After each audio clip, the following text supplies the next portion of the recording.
Breaking news! A new episode of Let's Be Frank starting now! Hello, all! We've hit number 30. That's a lot of episodes. I've said this a million times. I'm just gonna make it quick. Guys, this is a series I never expected to be a series. Weird and Wild Creatures cards meant a lot to me as a kid. They obviously meant a lot to you guys too. Or maybe, heck, you never heard of these cards before? You just like animals. Well, I like animals too, and bugs, and dinosaurs, and horrible demonic creatures. There's some of those in here.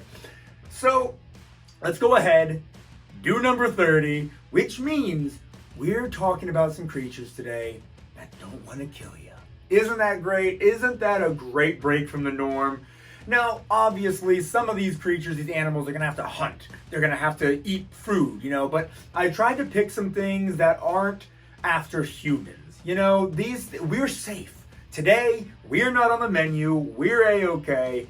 So with all that being said, let's go ahead and talk about our first creature, which is the monster of the past. And today's monster of the past is not something you're going to expect to see. The Colossoshellus is a big turtle. That's right.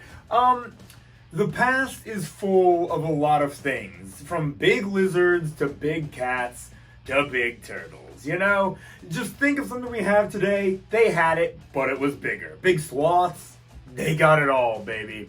Colossoshellus here is the largest known species of tortoise, and it's pretty big. It's not like T-Rex size or anything, but they can get up to about 8¼ feet long, which is very long, and that's head to, do they have a tail? Maybe it's got a cute little tail. Head to tail. About 3½ feet tall, which, for a turtle, that's a big turtle. And they can weigh up to 1,900 pounds. Good luck bench pressing that guy. Now, obviously, for a creature this big, for a tortoise this big, it's gonna need some powerful legs to lift this giant shell. And this shell, by the way, it can fully go into it and hide inside of it, just like a modern day tortoise, to protect it from predators. What's the point of a turtle that can't go inside its shell? I'm sure there are some that exist. I'm not saying they don't, I'm just saying they're a bit more pointless than these, their cousins here. But back to the legs, the card describes them as being elephant-like. They had to be thick and muscly to support all the weight of this thick, giant, sturdy shell. Now the Colossoshellus, you can't really find them today, but their fossils, on the other hand, a lot of those have been found around the bottom of the Himalayan mountains in India.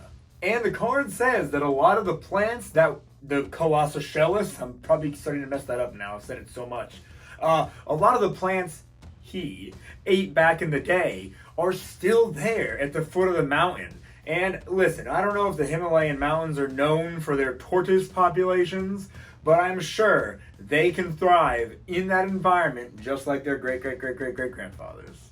And sadly, there's not much more to say about this guy, but I do just want to say that obviously they were a turtle, tortoise, they were slow-paced, right?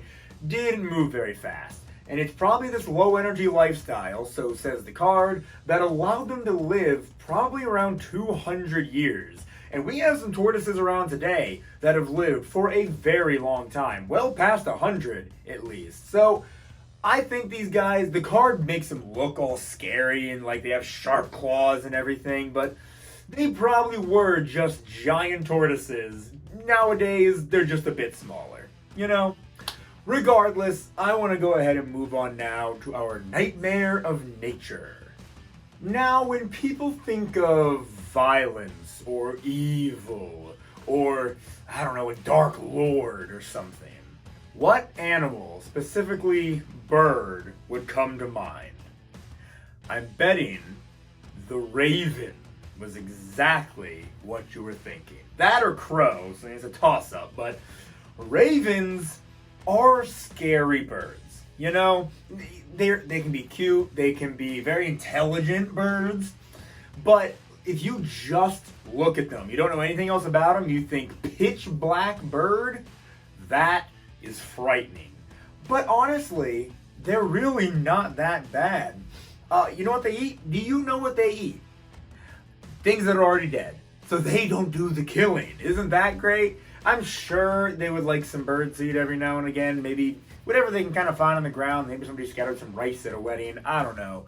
But if there's a carcass somewhere, like say you hit a raccoon while you're driving, you know? You don't look back though because you feel bad. Maybe it was just a bump. Maybe I didn't hit it. You know? That sort of deal. You don't look back. But I'm telling you, there's going to be some vultures and ravens swarming that corpse. But sometimes ravens can't find dead animals. You know, they litter the grounds and the highways I drive every day, but sometimes they're just not available. So what do? They do a bit of hunting. They do hunt a little bit. Smaller birds, small mammals, imagine like a chipmunk or something. Yeah, they can kill, but their first instinct is to just not. So that's not too bad, right? And by the way, going back to the carrion, which is what you call an animal carcass, I guess. Let's say they can't break it open, tear this dead animal apart very well. What they'll do is they'll partner with other animals. I think this happens with wolves a lot. The ravens will start flying around the wolves, cawing, and through some sort of animal methods and convincing, they will lead this other predator to the corpse. So the other predator, again, let's just go with wolves, the wolf will dig into it, bite and rip and tear. And while the wolf's having his full, the raven will land and pick at the now opened up carrion. Like I said, highly intelligent birds. So obviously when you think about talking birds, you know, the first bird you're going to think of is a parrot. Parrots can mimic human speech extremely well. Mockingbirds known for making noises like humans do. But ravens are pretty freaking good at imitating noise, and especially even human speech. I have seen videos firsthand on the internet of a raven saying like hello or hi or saying his own name or something. Actually, you know what? Let me play a video for you right now. So ravens are excellent at mimicking sounds they hear. Mischief, can you say hello? Hello. Good bird. He does all sorts of voices. Can you say hi? Hi. Good job. And sometimes he hears people who have a cold.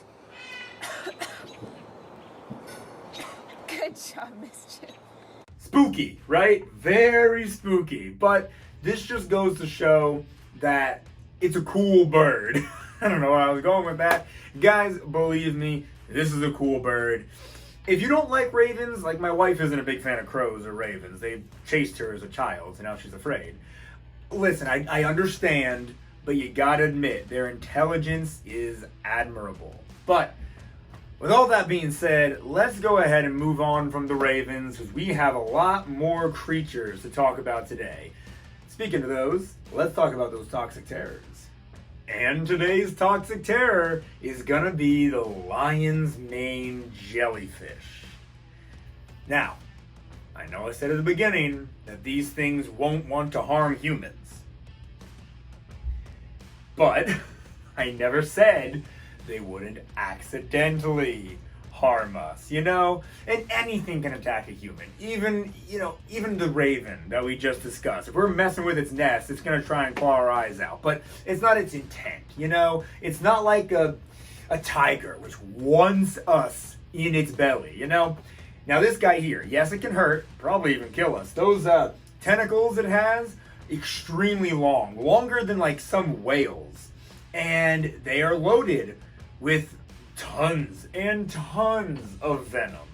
Like the card even says thousands of doses of venom. And I mean, the thing about these tentacles is that when they're in the water, they are extremely hard to see because they appear clear. So you could see this thing far off in the distance and you could still be dangerously close to those tentacles. Like I said, they can get longer than a whale. So this lion's mane jellyfish, it's a predator, you know? A lot of times you think about jellyfish, when you think of these brainless, stomachless, like just blobs, just kind of doing their thing, floating through the ocean. Lion's mane, he's hunting. This guy's on the hunt. He eats other jellyfish and bony fish. Where is your mouth? I don't get it. I don't get it. But even if it can't move that fast, like you've seen a jellyfish swim before, they can kind of like pulse the water a little bit to propel themselves forward. Even if they can't move that fast, the fish they're chasing, they're not going to be moving very fast either because they're paralyzed. If the jellyfish, the lion's mane jellyfish, can see its prey, it's probably already too late for the prey. They're probably already entangled in these tentacles. The thousands of doses of venom are inside of them, and they can't move. I want to make sure I remember these numbers, so I'm going to read this straight from the card. Listen to this. From growing up cool on the back of the card, it's going to be like right there. The lion's mane normally measures 1.5 feet across the bell, which is its like head, with 6 foot long tentacles. Now you remember I said longer than a whale earlier. Listen to this.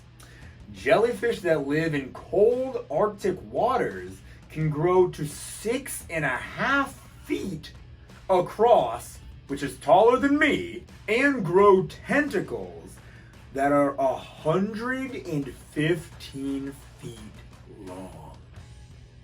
There's your longer than a whale. So at their biggest, these jellyfish are practically the size of giant squids. Like, this is horrifying. I honestly am reading this for the first time. I did not know jellyfish got this big. Like, imagine that scene in Finding Nemo when Marlin and Dory are jumping on the backs of the jellyfish. Imagine being that size, the size of that fish, compared to the jellyfish. Unreal, very, very scary. Nah, I don't like it. And just one more thing I want to say about these jellyfish, kind of a word of caution. And you might already know, this is kind of common knowledge, but dead jellyfish can still sting you. A lot of times when a jellyfish washes up on shore, people can like, you kind of want to pick them up or play with them, or I've known people who want to like squish them sometimes with their foot, kind of a weird thing, but regardless, that could still sting you. And it could hurt really bad. Like I said, this guy can paralyze. I did, when I was younger, pick up one of those small clear ones, no bigger than this. Didn't think you could get stung at them from the time, so I did pick one up and throw one at a friend. It stung him. Oh, I still feel bad-ish. It was very funny. He had to pee in a bottle and pour on his back, which apparently doesn't work. I've learned that recently too. Peeing on a jellyfish sting doesn't actually do anything. I might have to do more research into that, but I have heard that that is a total wives' tale. Regardless, that's where I'm going to stop you today, peeing on jellyfish stings, because we've got many more creatures to talk about, including, I mean, listen, we're sticking under the ocean for this next creature, because we're in the monsters of the deep. And today's monster of the deep is not monstrous at all. It's the cute little porcupine fish. Look at this guy. Oh my gosh. Porcupine fish, puffer fish, they're not exactly the same thing, but they are similar enough. You know, I don't think we need to talk about both varieties. Heck, I don't even know if these cards have a puffer fish. I just have the porcupine fish. But they're adorable. Now, the card says they can get up to like 3 feet long, which is like, if that's about a foot.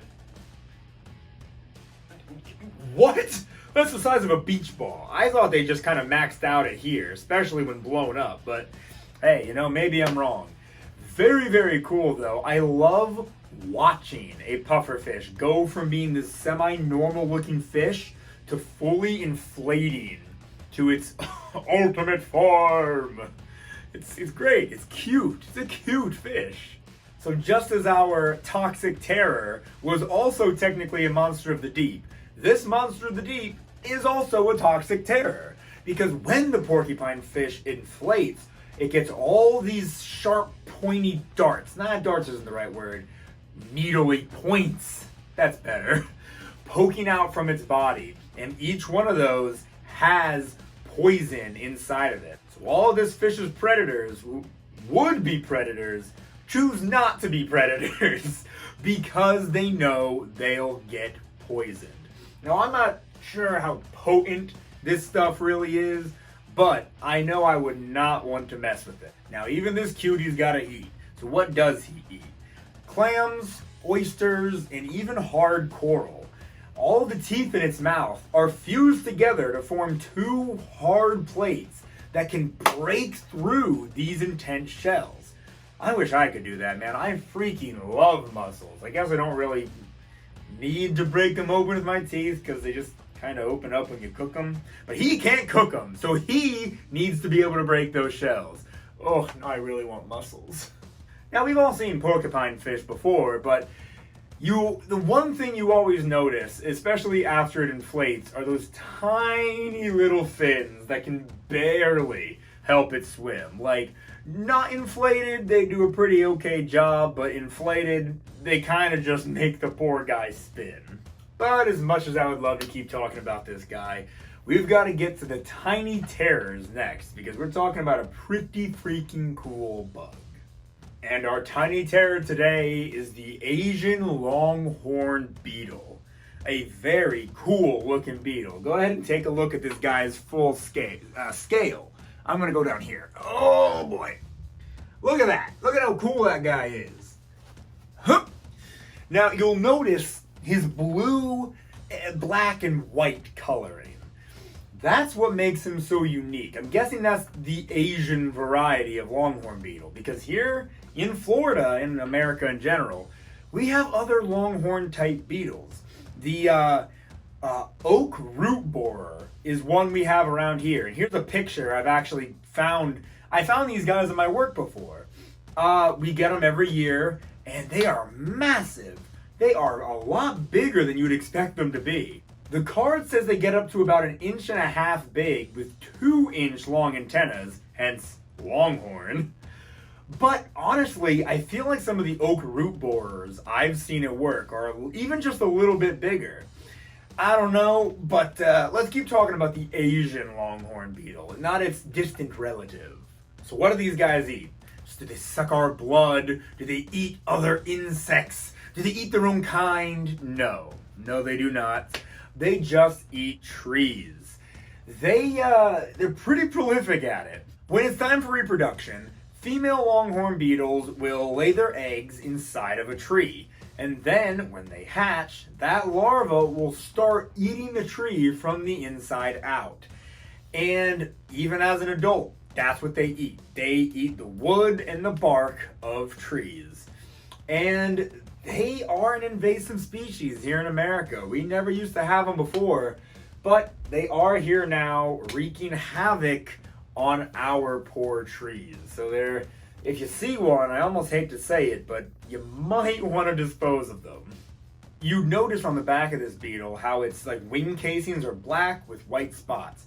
Kind of makes it look like it's starry sky, right? Well, lo and behold, it is known as the starry sky beetle in China. It's a cute little nickname for it, which honestly, I think I like a little bit better than Asian longhorn. Yeah, it's got the long antenna and everything, but starry sky is a much prettier name. Oh wow, I just said earlier, if you see one of these beetles, probably best to dispose of him. Apparently in China, children are given sticks so they can go out and kill as many of these things as possible to protect the trees. But you know what? It sucks to have to kill a bug, but it is a pretty bug, so maybe don't squish it too bad so you can kind of display them. I love displaying insects, man. They are some of God's coolest creatures. So way back when these cards were made, according to the card, they said the only places that these beetles can be found in the US are New York and Chicago. Who knows? I'm sure they've spread by now. These cards were early to mid 2000s-ish.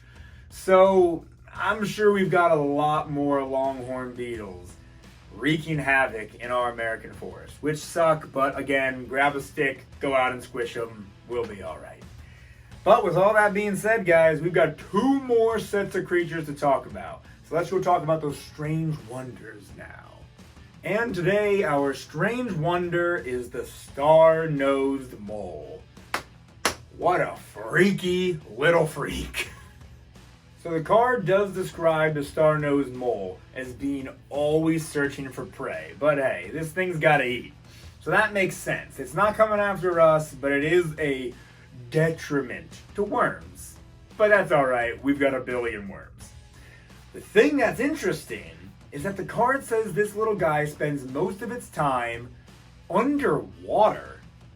I bet you thought I was going to say under the ground, huh? No. Underwater. And now they can go underground, and sometimes they do even pop up above ground, but like, underwater, huh? It's got that, like, very specialized nose. What is it doing underwater? Now, like I said, this nose is so powerful. All those little tentacles, you want to call them, or feelers around the nose, can help detect vibrations made by worms, which is its favorite prey, and it can know exactly where it has to dig to find that worm and gobble him up. And then you'll just look for more, because he can't see anything. So he's got to rely on that incredible nose to be able to get around and dig far and wide. He can dig about 6 feet per hour, which doesn't sound like a lot when you think about your brand new 2024 Corvette. But let me tell you, for mole speed, good stuff. And by the way, we mentioned it swimming around in the water before. Those tentacles can cover up its nose while it's swimming, so nothing gets up inside, which again is crazy to me. Now, you were looking at pictures of this guy. You're like, okay, I see that big ugly nose. Don't see its eyes, don't see its mouth. Like I said, fur covers the eyes, and the mouth is right under that big nose. So as soon as the nose feelers can detect, can latch onto, not really latch so much as just touch the prey that's in front of the mole, its mouth goes and it snaps down on it with 44 teeth. It's a lot of teeth in that moley mouth. Holy moly. Oh, what an unfortunate looking little creature. But listen, I'm sure you guys, like you always are interested in knowing what kind of monster of the mind doesn't want to kill you. Because I promise there's not many. I'm eventually going to have to really bend the rules with this in the future. But I've found one for you guys. So let's go ahead and talk about them. Our favorite part, the monsters of the mind. Alright everybody, I give to you all a monster of the mind that has no interest in murdering you. The Hopkinsville Goblin. Seen once in 1995, I'm sorry, I misspoke. Seen once in 1955, and never again. Ooh, now we have this whole cryptid that exists. I love how the craziest people keep giving us new cryptids to talk about. I mean, the card even starts out by saying, nobody knows what they are or where they came from. What do we know about them, card? Well, apparently, Hopkinsville Goblins have characteristics of both ghosts and aliens, and people have said to have seen their spaceships and had random little encounters with them. Can I get a picture? Anything. Can I get anything? I love anything. Please. Now, this is why I chose them. The card specifically calls out that they are not known to attack humans, but they do have rows of needle-like teeth and claws like an eagle's talons on their hands. So, I mean, everything's got to hunt, right? Everything's got to eat. I doubt these guys grow and cultivate wheat and make bread in their free time, you know? Alright, I'm sure we want to know the whole story. Let me go ahead and read it for you word for word. August 21st, 1955 was a quiet night at the Sutton, S-U-T-T-O-N, Sutton family farm in rural Kentucky. Until the goblins arrived. The Suttons saw a bright light streak across the sky. A short time later, a 3-foot-tall, silver-skinned creature was peeking in their window. As many as 12 of the goblins ran around the house and even climbed on the roof, terrifying the family. The Suttons darted off in their car to find the police, but the goblins were gone when the authorities arrived. Convenient. Look at this. The card even says, under silly skeptics, authorities explained the goblin story by saying natural gases had been released from the ground that night, which made the Suttons see things that weren't really there. But the card also says, Native American legends from Kentucky tell of encounters with small, silver, human-like creatures, much like the Hopkinsville Goblins. Alright, so you got the Native Americans from far, far off, and you got modern-day people, both saying they saw similar things. Hey, natural gas has existed for a long time. That's all I'm gonna say. These creatures are definitely interesting, though. I just wish we could see these cryptids more. Oh, but ladies and gentlemen, this thing is bad for my butt. 30 episodes. 30 weird and wild creature videos. That's a pretty crazy number. Am I right? I love it. I say this every episode. You guys probably all clicked off the video already. But I love this. I love talking about all kinds of different creatures, and I'm glad you all love it too. Thank you for sticking around this long. Thank you for watching this video. And if you want more content like this, why don't you subscribe and like this video? I just said that. But please like it. It helps me so much. Leave a comment. I love responding to almost every comment I get. It's great. I love interacting with you guys. Follow my Instagram and Facebook at Let's Be Frank 2020. And follow Jokum and I's podcast on Apple Podcasts and Spotify. It's called Certified Pokemoments. I gotta make sure to mention that. Certified Pokemoments. If you like Pokemon, I promise you're gonna love this podcast. Each week, Jokum and I randomly generate a Pokemon, and then we talk about the whole line. It is so much fun. They've been getting longer and longer as we've been going on, so I highly recommend checking them out. They're right here on YouTube, too. So again, why don't you subscribe so you don't miss a thing? With all that being said, guys, once again, thank you so very much for watching. Until next time.